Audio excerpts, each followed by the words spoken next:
Hello, xin chào các bạn đã quay trở lại với review 5 phút. Sau khi giao đấu với ông lão quét núi ở Hậu Sơn Thông Thiên Phong, Quỷ Lệ bỏ mặc ông ta đang hấp hối, một mình tiến vào ảo nguyệt động phủ. Nơi đây, ký ức nửa đời người hắn lần lượt hiện ra, có hạnh phúc, có bi thương, có ánh sáng và cả bóng tối. Quỷ Lệ bị giằng xé giữa hai cực chính tà, sự buông bỏ và khuất phục, thế nhưng hắn rốt cuộc vẫn không chịu cúi đầu. Trong khoảnh khắc quyết tuyệt, trăm pháp Phật, đạo, ma đồng loạt bùng phát, phá tan mộng cảnh. Thì ra, những ảo cảnh tưởng chừng kéo dài cả một đời người, thực chất chỉ gói gọn trong 10 bước chân. Dưới chân hắn, một tấm gương cổ đã vỡ vụn. Bên ngoài từ đường, Lâm Kinh Vũ đau đớn ôm lấy thân xác dần lạnh lẽo của ông lão quét núi. Trong bóng rừng xa xa, Quỷ Tiên Sinh lặng lẽ quan sát. Lão nhìn chàng thanh niên đang ngập chìm trong nỗi thống khổ, rồi dõi theo hướng tay ông lão lúc lâm chung đã chỉ về. Một thoáng bừng tỉnh, lão chợt nhớ đến ảo nguyệt động phủ. Quỷ Tiên Sinh hiện thân, lặng lẽ dẫn Lâm Kinh Vũ đi về phía sau núi. Thế nhưng, giữa cơn bi phẫn, Kinh Vũ ngỡ ngàng, bóng đen trước mắt chính là hung thủ, liền nổi giận, cầm kiếm đuổi theo không ngừng. Đến trước cửa động, hắn bắt gặp Quỷ Lệ đang đứng sừng sững trong bóng tối. Lâm Kinh Vũ gầm lên chất vấn: "Vì sao lại giết hại ông lão?" Quỷ Lệ chỉ thản nhiên đáp: "Ông ta cản đường." Một câu nói như lưỡi dao cắt nát tình nghĩa năm xưa, từ huynh đệ thân thiết nay đã thành kẻ thù không đội trời chung. Sống một kiếm phẫn hận của Lâm Kinh Vũ, ân đoạn nghĩa tuyệt, hai người lao vào nhau, uất hận và bi thương hóa thành sát khí cuồn cuộn, tiếng kiếm va chạm vang dậy núi rừng. Trên đỉnh Thông Thiên Phong, chiến trường rực lửa, thú thần dẫn đầu bầy đại yêu ồ ạt tấn công, khiến đệ tử ba đại chính phái Thanh Vân, Thiên Âm và Phần Hương thương vong thảm trọng. Trong cơn hiểm nguy, những đệ tử tinh anh liều chết hợp lực cuối cùng cũng chém ngã được đám đại yêu, song bản thân đều sức cùng lực kiệt. Đúng lúc ấy, các trưởng lão và thủ tọa ba phái kịp thời kéo đến, đám đại yêu lần lượt bị tiêu diệt. Nhưng đúng lúc ấy, thú thần, kẻ giật dây sau màn mới thật sự ra tay. Hắn gom góp thi thể yêu thú, thi triển vu pháp quỷ dị, luyện hóa thành một yêu vật khổng lồ, ma khí cuồn cuộn, lệ khí ngút trời, khiến cả chiến trường chìm trong bóng tối ngột ngạt. Ba đại trưởng giáo biến sắc, với quái vật này, đệ tử ba phái tuyệt đối không thể chống đỡ. Đạo Huyền lập tức hạ lệnh lui binh, các trưởng lão đồng loạt bọc hậu, bảo vệ hàng ngũ đệ tử rút lui trong hỗn loạn. Lúc này, Đạo Huyền chân nhân, Phổ Hoàng thượng nhân cùng Vân Dịch Lam mới bước ra tiền tuyến, chính thức nghênh chiến.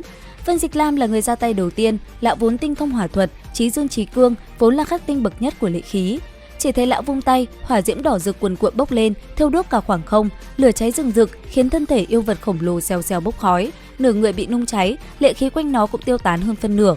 Nhưng đúng vào lúc thế trận nghiêng về chính đạo, thú thần bỗng hiện thân, hắn giơ tay thi triển vu pháp, mây đen dày đặc cuồn cuộn ập đến, mang theo lệ khí lạnh lẽo, chớp mắt đã đánh trúng Vân Dịch Lam, khiến lão trọng thương, lớp mây đen liềm phủ kín lấy cả thú thần lẫn yêu vật. Khi chúng hiện thân lần nữa, cảnh tượng khiến ai nấy đều kinh hãi, vết thương còn khiến yêu vật đau đớn gào thét khi nãy đã hoàn toàn biến mất, thân thể nó như chưa từng bị ngọn thần hỏa của cốc chủ Phần Hương cốc chạm tới, càng thêm dữ tợn và đáng sợ. Chứng kiến cảnh tượng kinh hãi, Phổ Hoàng thượng nhân lập tức quát lớn, toàn thân bùng phát kim quang rực rỡ. Trong tay ông, pháp bảo Đại Bi Kim Luân xoay tròn không ngừng, tỏa ra vô số luồng Phật quang chói lọi, từng tôn hư ảnh Phật đà hiện lên trên không, Phật âm vang dội như chuông chùa ngân xa, khiến đất trời cũng rung chuyển. Lão mang theo khí thế ngút trời, thẳng thừng xông vào thú thần cùng yêu vật. Dưới ánh kim quang rực rỡ, lệ khí cuồn cuộn liền bị tịnh hóa, tan biến từng mảng. Thế nhưng, lệ khí dày đặc như mây đen phủ trời, còn Phật quang dù rực rỡ cũng chỉ tựa ngọn nến đơn côi giữa bão tố.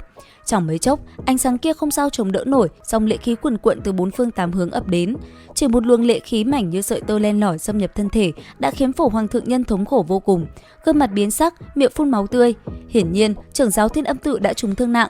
Hư ảnh chư Phật đầy trời bi ai tiêu tán, Phật quang tắt ngấm, Phật âm lụi tàn, ma khí lệ cuồn cuộn như thủy triều. Phổ Hoàng thượng nhân chật vật đáp xuống.